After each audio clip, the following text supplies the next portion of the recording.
Welcome to the Living Consciously TV show, live directly from our Denver, Colorado studios. I'm your host and moderator, Coach Steve Toth, and our theme today is how consciousness connects us to each other. Let me introduce to you our guest and also our spirituality cast. Our guest today is Dr. Christian Sorensen.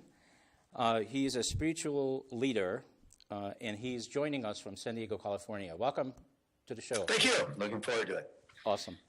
And now let me focus a little bit on the cast. And left from the left, next to Dr. Sorensen, is Jane Eileen Cohen. She is our spirituality cast member as well, and she's also joining us from San Diego.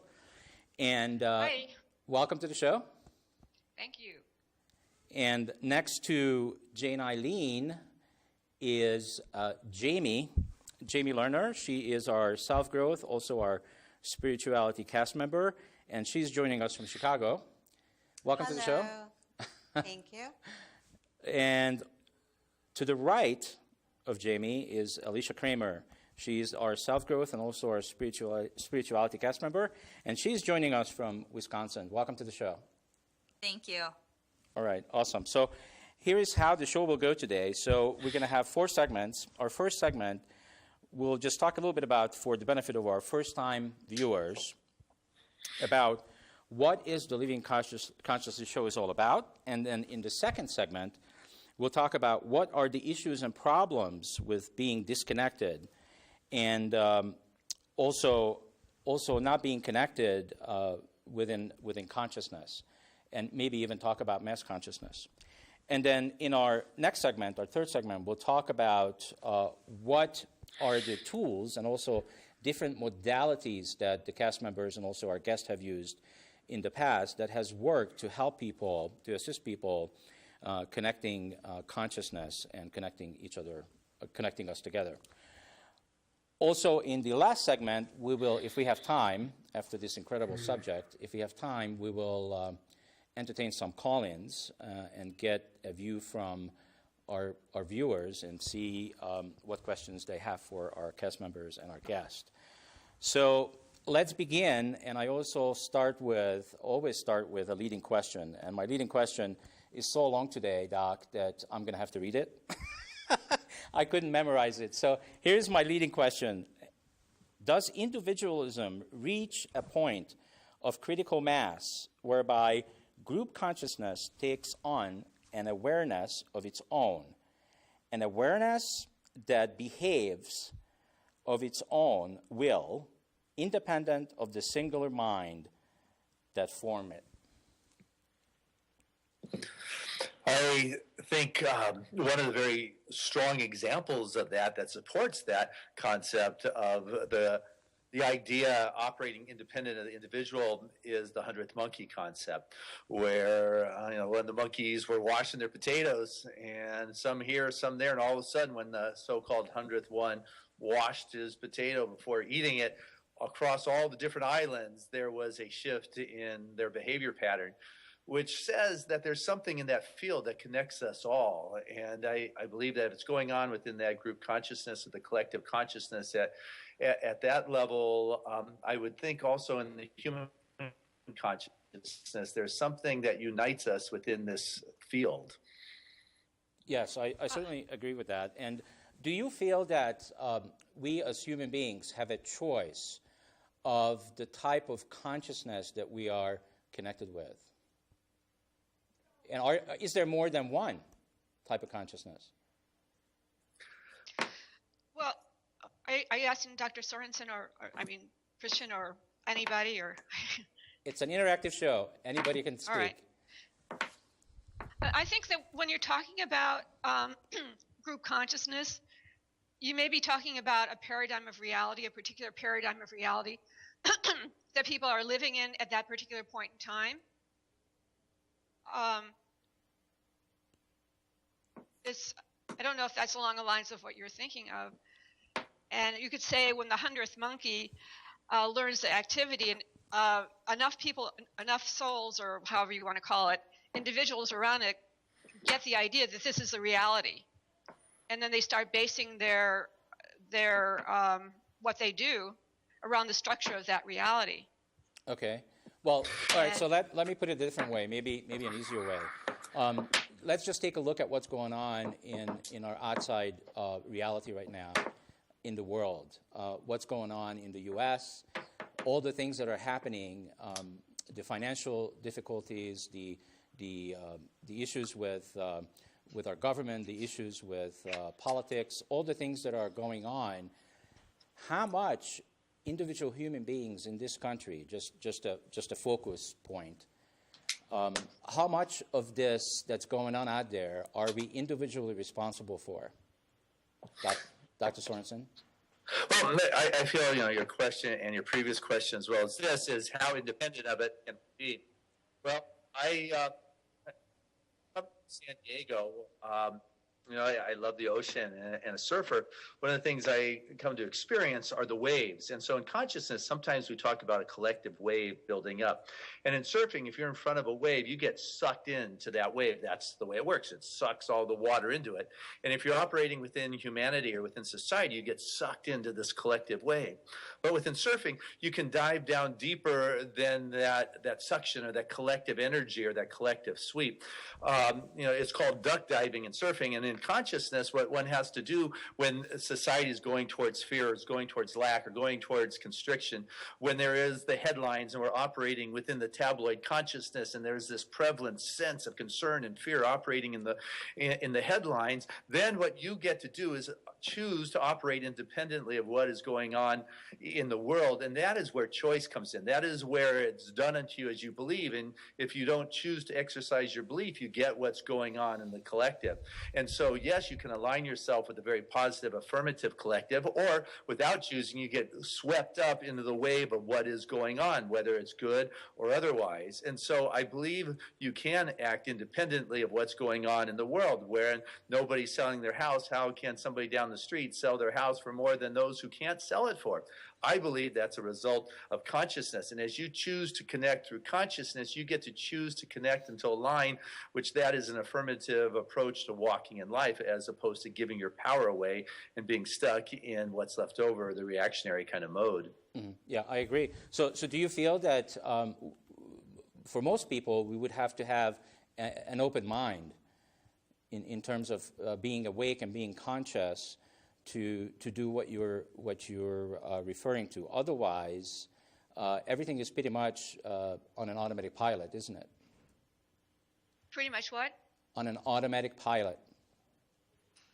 Well, that's the challenge. Most people have set their lives on automatic pilot at an early age with their belief systems, and they haven't changed what their 5-year-old, the track that they put them on, so they continue on the trajectory of a 5-year-old, which may have had some very worthy choices and decisions, but is still responsive to the authority figure. And so as one continues to respond to the authority, whether, you can call it, whatever it is, the leadership that is around you, that people acquiesce their choice to, one needs to be open enough to make new decisions today based upon where one is choosing to go from this moment forward, not based upon the fears of responding to what's being shoveled your way.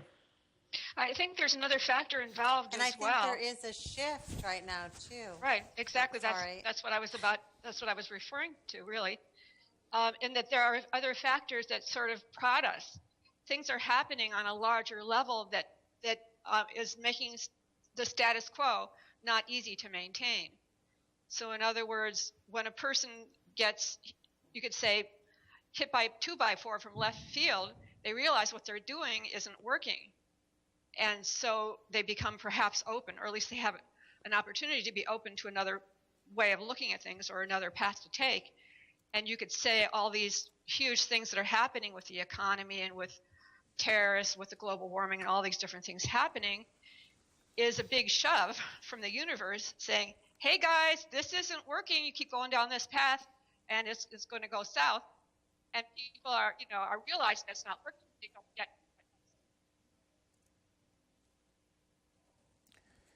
it. Okay, you were cutting out there at the end. Could you repeat maybe the last sentence, Eileen? So people are getting a sense that the way they've been functioning in the world, the things that they've been relying on, the old structures, are no longer serving them. It's no longer giving them a sense of safety and stability, which to some degree, most people have felt that those directions could give them safety and stability. But as more and more of that is no longer working well, that leaves people open to another possibility. And so you could say those of us who are here expressly at this point in time for human history, there's a huge window of opportunity for a more expanded consciousness, another way, another paradigm of reality to express itself. And because people are realizing the old thing isn't working, there can be more openness to a new way of looking at things. And so, as you were saying about the 2x4, there's a cliche that says you can either have the pain that pushes or the vision that pulls. And so what one can begin to do is, rather than experiencing the pain and experiencing the loss and going through losing employment or a house or a relationship, one can begin to catch vision. And that's what happens in the realm of consciousness, is one begins to sit in a place and say, I am receptive to a higher vision here. I know within this collective consciousness that there is an answer, that there is a way through, and that I am that space in which it is becoming known. And as one begins to quiet their mind from the anxiety, the worry, the fear, and those constrictive, parasitical kind of energies, what happens is one becomes that place where what can emerge is the new idea, the new ideal, and the new story. And then you get to be the one who is the articulator of the new perspective. But you've got to be bold enough to be willing to step in the face of the predominant wave that is sucking all those who want to let go with their fear and anxiety to get caught up in that. Correct. Absolutely. I think without knowing also that we are able to tap into this higher source, this higher consciousness, that and the word autopilot's been used, and I think even taking it, going a little bit deeper with that, is to say that we are at a certain mindset, a certain vibration, a certain frequency, and we will kind of go with that collective consciousness if we're not open to connecting at that deeper level to a higher truth.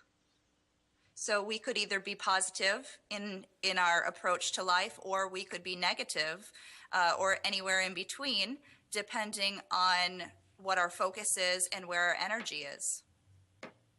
Yeah. Which is why it's imperative to take time daily to sit and be that a place of receptivity, to sit in the silence and the openness and say, what is the higher vision that is attempting to merge here?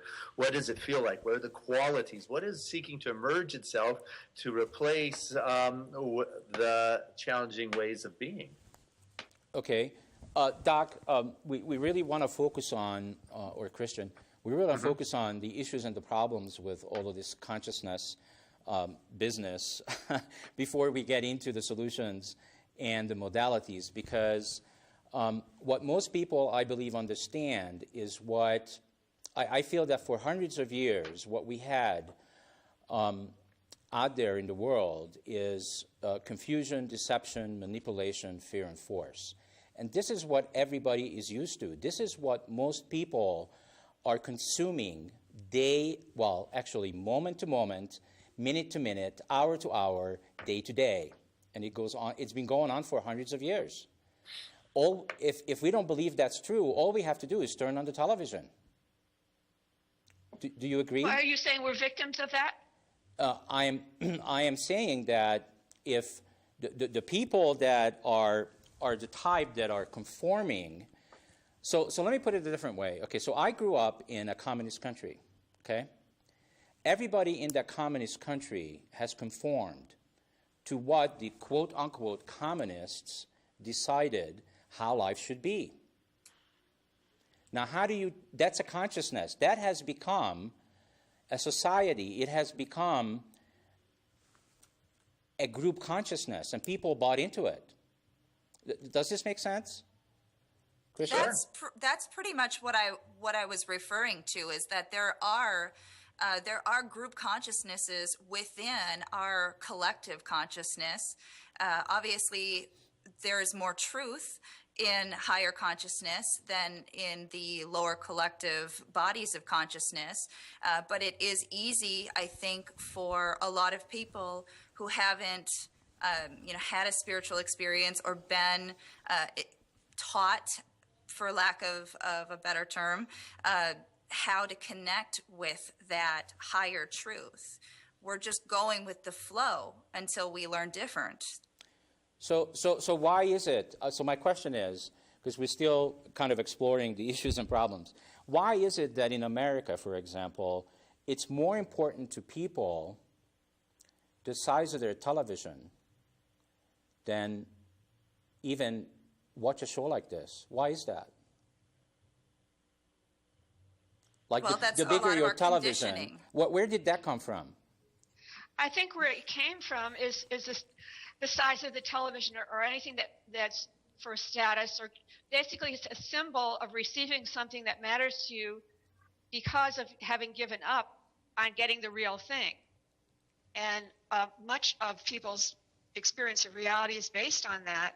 And people make, as Christian was pointing out, all kinds of decisions when they're 2, 3, 4, 5 younger about life not working and that there's something inherently wrong with them, such as there's not enough, or they're stupid, or they're not lovable, or whatever. They can't get what it is they really want on some level or another, and so they go for the symbolic substitutes, and much of the world is based on the symbolic substitutes, which the larger television would be as well. I mean, it's a part of the human evolutionary process. Right, I agree.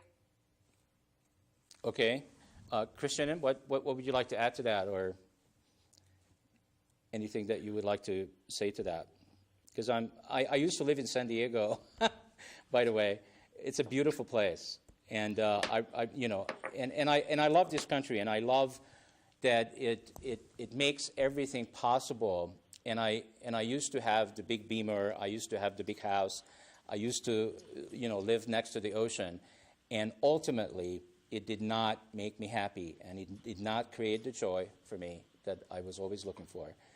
And none of this actually have happened for me until I looked inside of myself. So, Steve, there is no spiritual without the material. So I don't think we can separate the two. I don't think that we can be spiritual without the material. And I don't necessarily think the material makes us spiritual, but I don't think that we can separate the two concepts. So. Yeah, we do like our big TVs and cars down here, but a lot of places do. And there's nothing wrong with enjoying the gifts of this world that we're walking in, just as long as that does not become what life is about. As soon as you create false idols, whether it is the TV or whether it is a concept of a higher power that is blocking you from that connection. And when I deal in the realm of consciousness, I keep assisting or attempting to get people to go back to consciousness, to have that direct experience of source. When one is having that direct experience of source, if a large TV or car or house is what shows up within their world, because that's what feels good and right, but that's not the purpose for being connected in consciousness. One wants to be that conduit of that expression of the greater possibilities, the greater possible human. And one is listening to that urge to express that life force that begins to be a blessing. And so when the headlines say, look what's happening in the Middle East and the wars that are going over there, rather than buying into the collective consciousness, I need a big TV because that's cool, or because that war isn't that bad, one begins to ask a question that is different than what's going on in the collective, because everybody's connected in the collective. And they begin to ask, hey, why do people hate us that much? What could I possibly be doing that is creating that kind of animosity that wants to respond to us in this kind of way? And when one begins responding differently than the collective, people will look. And with that looking comes the criticism, with that comes the judgment, with that comes the finger pointing. But if you're connected in consciousness to that deeper place, you're not giving power away to what's coming to you at the headlines. You are rather coming from a higher place in consciousness. And it doesn't matter if you're in a communist country, it doesn't matter if you're in South Africa or where you are, you begin to connect with something that has connected us all, that all originating life essence. Well, yes, I agree. And so the reason why I left the communist country is because I didn't feel that what they were telling me was really my truth. It was their truth, and I couldn't align with it, and I didn't want to align with it, so I left.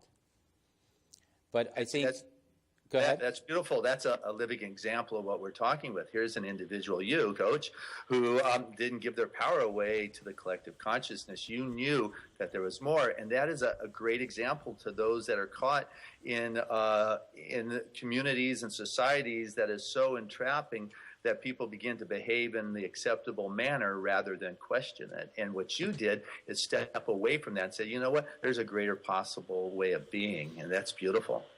But, I think the challenge is that we don't make the mass consciousness wrong. And I think that there's a fine line between deciding what we're choosing in terms of our own consciousness and then also allowing what's out there to be, even if we're choosing not to participate in it. And the tendency is to make it wrong so that we can be more comfortable with what we are. So I think that I missed the last part of what you're saying, but I basically agree with you that making it wrong is certainly adding to adding yourself to a negative vibration. That's Right. And I think that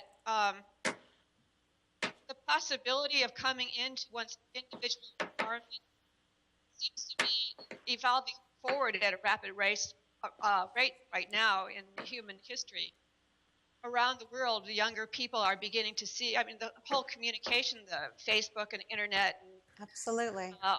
information, you can't stop information. Once you have knowledge, you can't go backwards. The world is becoming more and more transparent, regardless of what the old paradigm is holding in place. And so things are shifting. Well, but isn't all this really about the truth, like your truth? And for you to be able to distinguish what's your truth by knowing who you are, and then be able to live in the world, regardless, I'm doing it again, I created this new word called irregardless. So regardless of what the world is doing, and so maybe we need to explore a little bit what is the true self and what is the false self. Who would like to go first?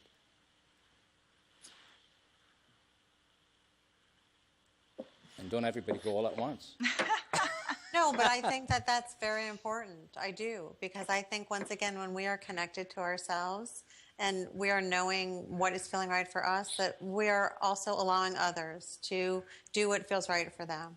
And I think that's the beauty of all the contrasts that the day-to-day gives us. It gives us contrast which creates clarity for us, hopefully, and we can choose what resonates with us, what feels right for us individually.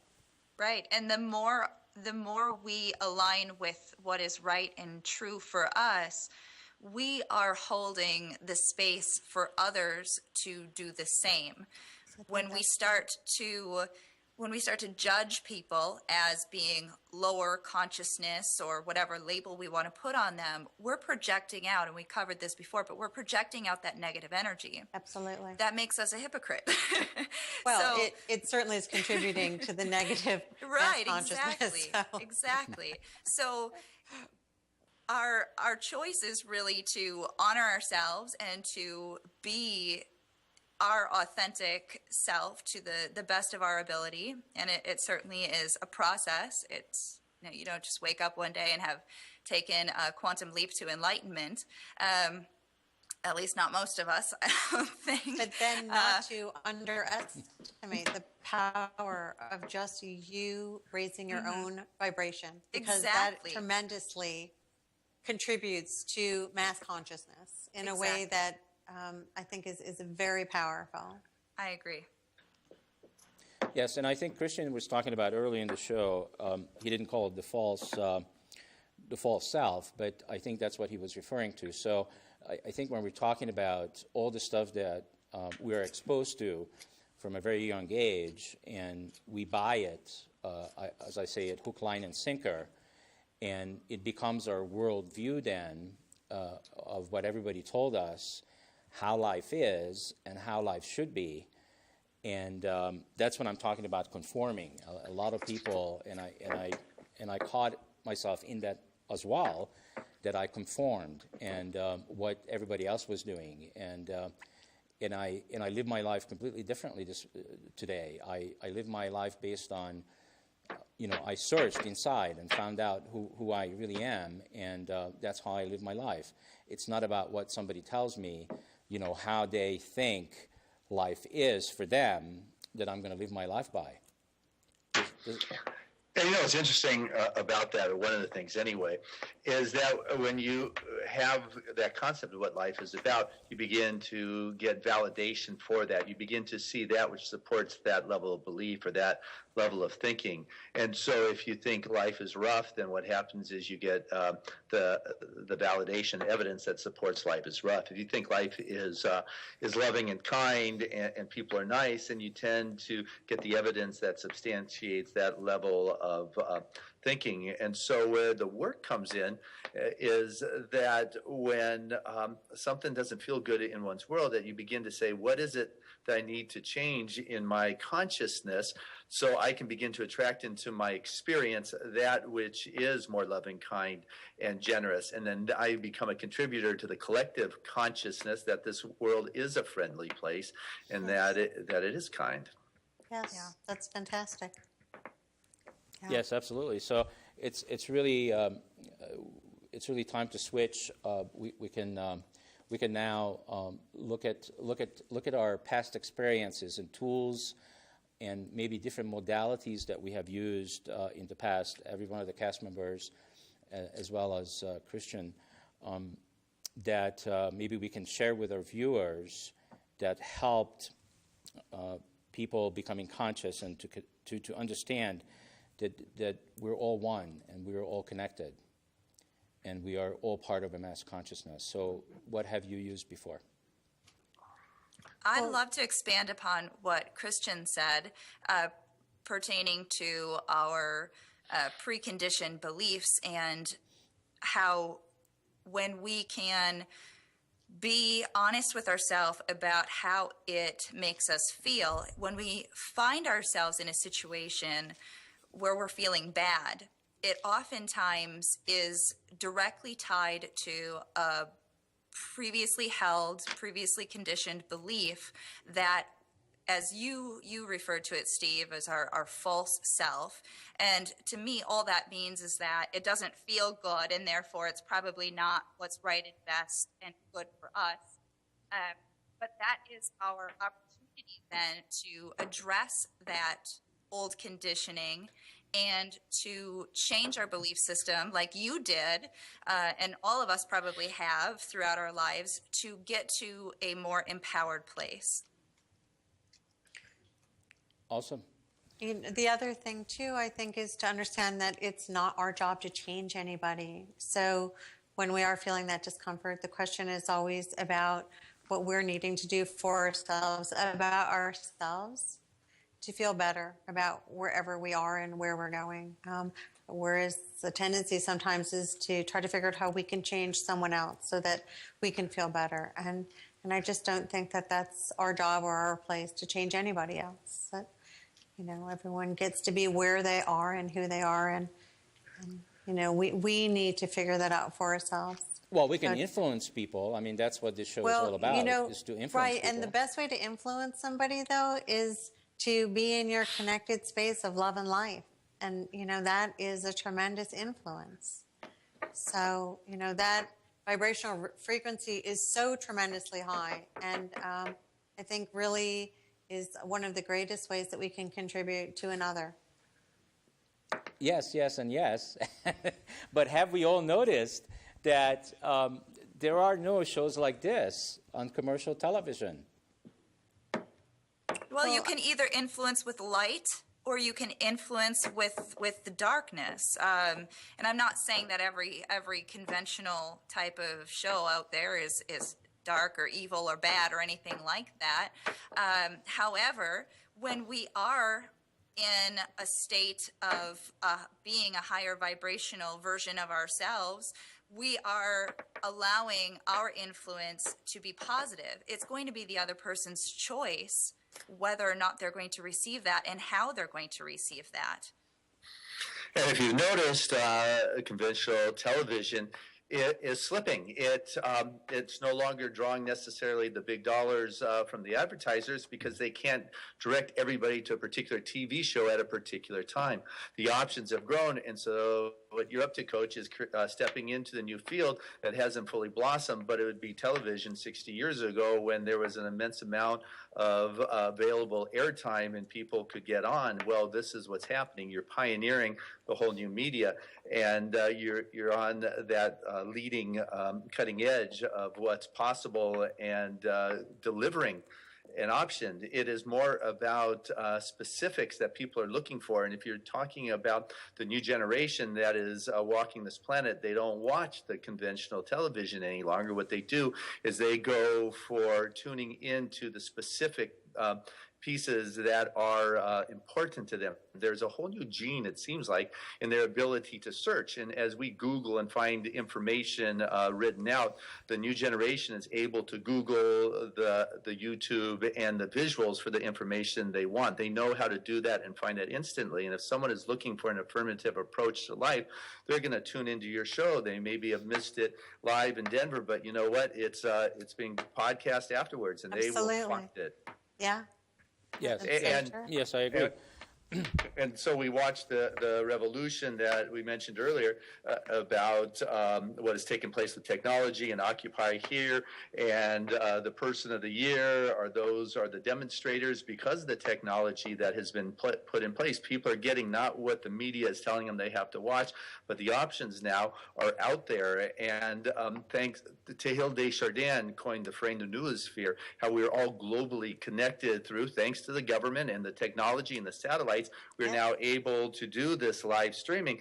But what I also witness happening is because of the noosphere, the global brain, we are now watching emerge the global heart. We're not only thinking in one collective consciousness, but now we're feeling in one collective way. And it's being measured through heart math and other technology that there is a movement in the collective field. At the same time, they don't know, the people that are recording this don't know what it necessarily means, but they know that there's a movement in the vibrational field of the planet at certain times, and it's because there's a global heart, whether it's an election, whether it's a Super Bowl, or whether it's Princess Diana dying. There is a something that's taking place in the heart field. Yes, And or whether it's Team Tebow, playing out there on the field, and when he does a touchdown, he actually gets down on his knees, and people were laughing at that, right? And and called him all kinds of whatever, and here we go. He might just take the Broncos to the Super Bowl. Well, you're a Denver fan, I can tell, coming out of Denver today. And we'll get you off the air so you can watch that game against New England tonight. It's definitely exciting. But, he stops and he connects with something. And so the traditional world will try to tell you what it is he's connecting with. And, it doesn't matter what you want to call it. There is something inside that is aligning with a life force that is greater than what is blocking him in that moment. And that is, you can call it God, you can call it spirit, but there is a life force, that all originating something that is moving through him, that he pauses in the midst of battle to remember. Isn't that beautiful? Isn't that an example? That is absolutely It is. beautiful. It's a great example. Yes, it's very obvious that he is connecting to some energy. And also, what's going on, we were talking media, is there's this group called GATE, and they're meeting in February, and it's the top producers in Hollywood that are making a concerted effort of uniting the people together or the entertainment industry together in delivering spiritual media. It is a huge movement that is out there right now, and you can Google GATE, G-A-T-E, and it is and it's an open invitation to the moguls in the entertainment business in bringing forth the spiritual media as an option, whether it's on the Rosie Show on Oprah or whether it's a new high-budget movie. awesome. That's great. All right. So we seem to lose Jane. I don't know. And if you could try to reconnect her, just add her back on, if that's possible. Something happened to her internet connection. Okay. Let's see.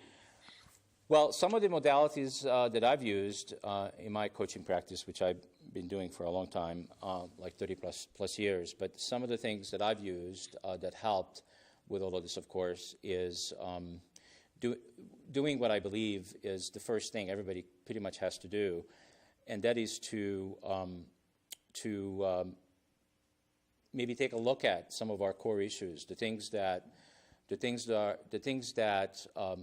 hot buttons, the things that make us respond in a negative way, the times that we lose we lose our cool, some of the healing that maybe needs to take place for ourselves, and definitely knowing who we are, and that's kind of a process, and I personally have gone through it, and I think I'm doing much better than I used to do. So that's some of the things that I would recommend to people to do is to go within, and find out really what makes you tick. And I basically figured out, I'm sure as everybody else on the show has, that what I'm passionate about, and it just keeps coming up everywhere I go, is that it seems like that what life is about, at least for me, is to find out what my passion is, and that's what it was for me, and then live it, and then walk the talk, and create my life from that place, versus what I used to do, which is I used to be a high-priced consultant, making lots of money, and I thought that was the reason why I came to this planet. And I see it now that isn't the reason why I came here. I came here for doing what I'm doing, and I've been doing this for the last 8 years now. And my life is not about material possessions. And so what we're talking about right now is passion, and being led by one's inner passion and vision. And what I know is that when that passion is alive, there's a life force that is moving, and it cleanses out the cellular level of one's being. And we're talking about the healing aspect. And so passion is a great way, because there is an excitement, there's a refreshing, there's a movement of something that is greater than the density of the physical world. Bruce Lipton, the wonderful biologist, wrote his new book called Spontaneous Healing, and he will show you scientifically how you are not bound by your DNA structure, how you're not bound by heredity or the gene pool, but rather that it is because of the frequency and the responsiveness to every aspect of your physical being, it takes on the consciousness that is leading it. And so if one wants to transcend a diabetic body or a cancer. Absolutely. Yes, they can, with their thoughts and their vibrational frequency. And that is amazing and true. It's empowering. It's empowering to know, because how many people think that they can't change, that their circumstances are somehow like locked in, and they're indefinitely going to be with this challenge for the rest of their life. And now, because of the work of Dr. Bruce Lipton and many other incredible scientists out there, we now know that there is truth in our ability now to change our DNA and to actually change what was considered hard science or physiology and things that were really kind of locking us into a disempowered state for many years. And that takes us back to our earlier conversations about seeing what it is you're looking for and finding the evidence. And so that hard science that said this is the way it is, and continue to find the evidence to substantiate this is the way it is. What is beginning to emerge in the new science is the evidence, as well as the machines to measure that evidence of the responsiveness to consciousness. Yes, and I believe we're also talking about personal power. So how do we access our personal power? Well, I think that knowledge is power right there. Yeah, knowledge, be open and to that knowledge, and to understand that is absolutely possible for you, and then to choose to take responsibility and do something with that. And I think that is so exciting. We're living in a very exciting time, I think.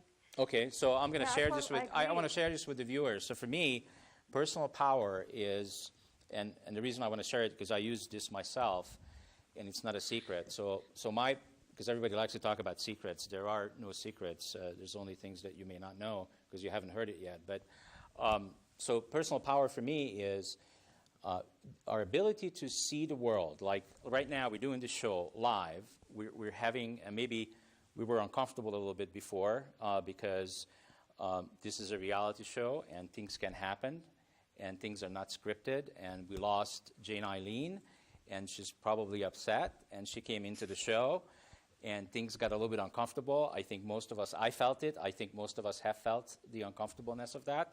And maybe we'll talk about that if we have time. Maybe we won't. But it's our way of viewing the world, the way we see the world. So right now, we saw, and I saw the show in a certain way. So did everybody else that's on the show. So did everybody that's watching the show is seeing the show in a certain way. And then our ability to feel what we see. Okay, so I felt the uncomfortableness. I didn't say anything. But we'll talk about that too if we have time on the show. So our ability to experience and see what we see out there, then to feel it, allow ourselves to feel it. And from feeling it, then our ability to say something, which everybody just wanted to get out of this uncomfortable feeling, I think, including myself, that the show got interrupted. And we just want to cover it up real fast so that nobody notices. But there's nothing wrong, really. And then able to say what we need to say our truth, and then from saying our truth, our ability then to do something, okay? And when these four things, the seeing, the feeling, the saying, the doing, are 100% incongruent with who we are as a magnificent human being, and that's really that one thing, that passion that drives us, that Christian talked about earlier, is, I believe, what gives us unlimited personal power. What do you think? Fantastic. I'm afraid I couldn't hear most of that. Okay, so this is what the show is supposed to be about. It's supposed to be about our ability to show up and have our truth be spoken when we feel something, instead of not saying anything. That's what most people are doing. Every time I walked into a corporate conference, a corporate meeting, the president or the vice president is talking, and nobody's saying anything because, everything is just 100% perfect. As soon as you leave the conference room and the meeting, everybody starts talking about their truth.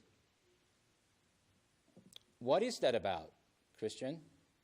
Well, I think it has to do with a level of comfort and people's ability to be in touch with their true self, as we were talking about earlier, is, the key is to express yourself. But the challenge I find is that most people don't know who they are.